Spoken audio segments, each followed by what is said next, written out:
This is Scott the Fix-It Guy. Our goal with our videos is to empower you to be able to do the repairs on your own and save a whole lot of money and also get that great feeling of having fixed it by yourself.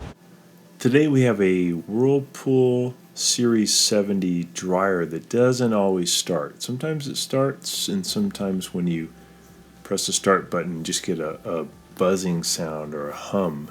So we're going to unplug it. This may be due to a worn out motor, or it could be just a dirty motor. So we're going to try cleaning it first.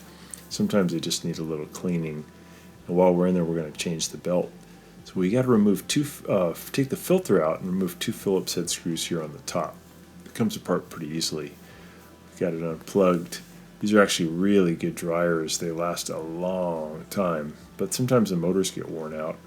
We're using a paint scraper to push in on a clip here on the right and a clip on the left, and then we can hinge the top panel up and out. Pretty cool. It's got a hinge on the back.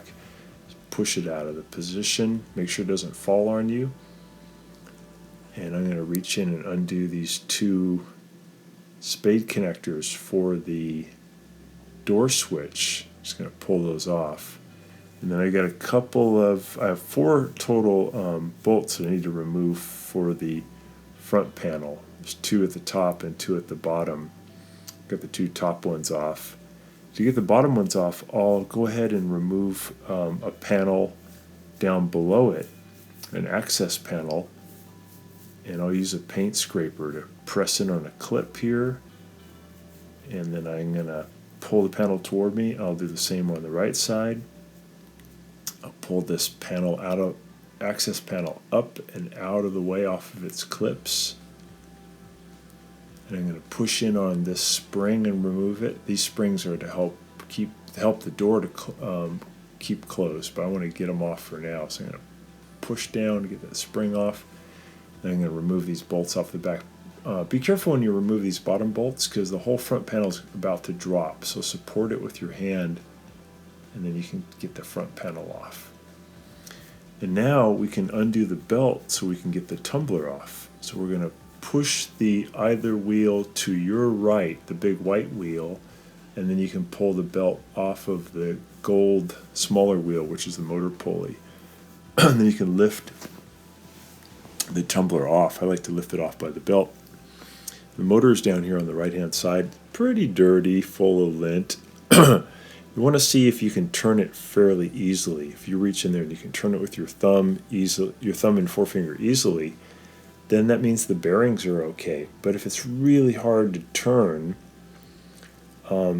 probably means the bearings are shot and you got to put a new motor in. It could also mean there's something caught behind the motor on the fan, but usually it just means the bearings are bad. So these bearings are good. So I think if I clean this up, if I get all this lint out of here, it won't overheat, and then it should be able to keep running. If the motor gets too hot, it has a thermal cutout that'll stop power coming to it so it doesn't burn it up. And then when it cools down, it can start again. Sometimes if you do a load and the dryer is really hot and warmed up, and then you do another load right after, it won't start because it's overheated. A new motor will, but one that's this is probably 20 years old, may need to actually cool down before you do the next load. Or it could be just it's very dirty. So we're going to use a brush. You could use a vacuum with a brush by itself, a vacuum by itself. Best combination would be the brush to loosen the dirt and dust, and then use a vacuum to pull it away. So I'm reaching in there trying to get rid of all the dust in and around the motor that I can reach, especially in the back where we see these plastic splines. That's the cooling fan, and that's a place where there's usually a big accumulation of lint, of dust, builds up over the years. I want to get the dust off of the roller wheels, get the dust off of every surface that you can see. And again, if you have a small vacuum with an extension, that'd be great. Get right in there and remove it all. When I do this kind of work, I put a dust mask on too, because you don't want to be inhaling this stuff. It's not toxic or anything, but it's probably an irritant to your lungs. So I want to get into this area especially, make sure that there's no dirt in there. That's part of a centrifugal switch that has to be able to move back and forth readily, and you don't want it to be getting stuck with a bunch of dust. So I'm using a small wire brush to get in there. You could use like an old toothbrush would work too to get into those tight spots. Then I'm going to use a can of electrical cleaner to spray in and try and clean the brushes and the contacts more on the inside of the motor. I want to get it as clean as possible before I do the reassembly.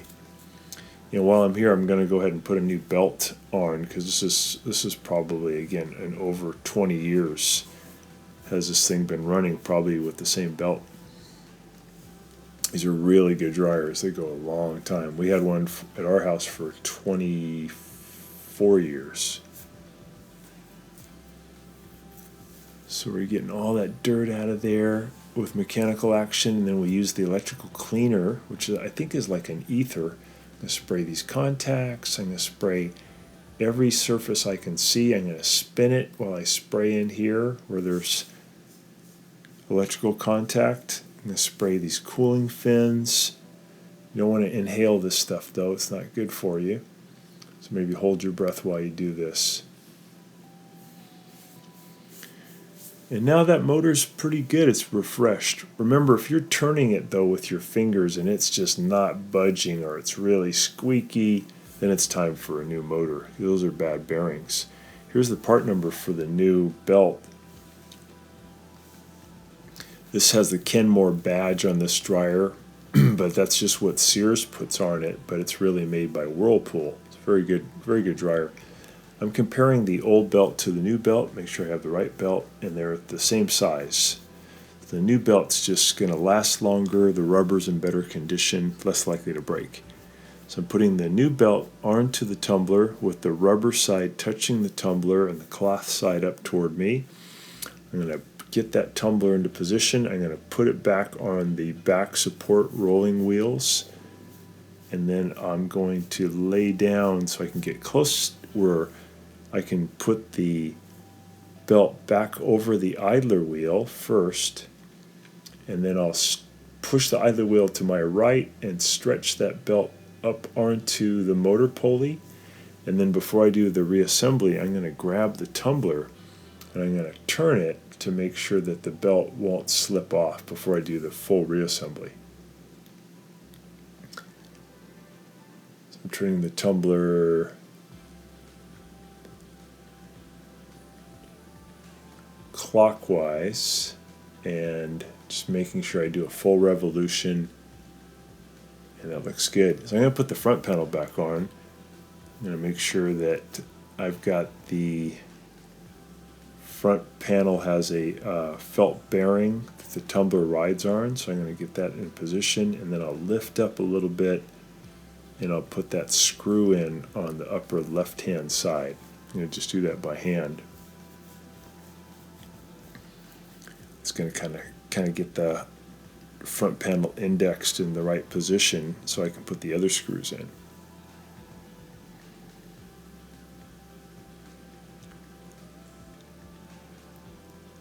Alright, I'll go ahead and tighten that one up.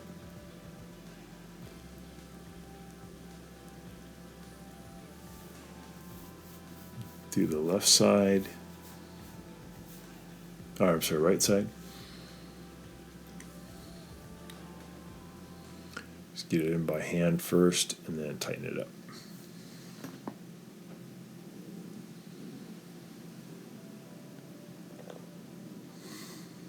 These drivers are great. I think mine ran out of batteries about at this point, so I ended up using a ratchet too. I'm doing the lower one now, the lower right. So I'm going to get that screw in position, put it in there, zip it in, and then I'm putting the Phillips head screws back in underneath the filter. Yeah, I ran out of battery, so I'm just using my ratchet to do these. That Milwaukee screwdriver has been just great.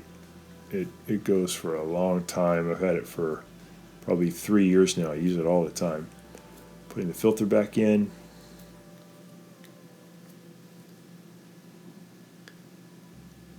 And I got one more screw I got to put in on the lower left to hold the front panel on. And again, I'm out of batteries, so I'm going to put that in. Yeah, the Milwaukee, you can get the extra batteries. You just keep a couple charged, and you can put a new one in and be back in action pretty quick. I think both of mine ran out, though. So I'm just going to tighten that up with a ratchet. I got to add those springs back in that are holding to help hold the door closed. And I'm going to stretch it down onto the frame here at the bottom. I'll do the same on the right hand side.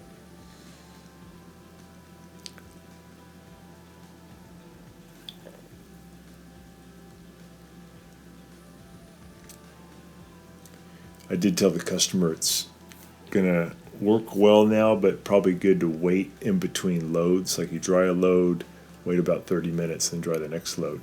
So I'm putting this bottom panel back on. It's clips at the bottom, and then I'll just push it shut. It'll lock it shut. I'll plug it back in. Make sure the door is closed. We'll set the timer, and then we'll press start. See how it does. There we go. It's back running good.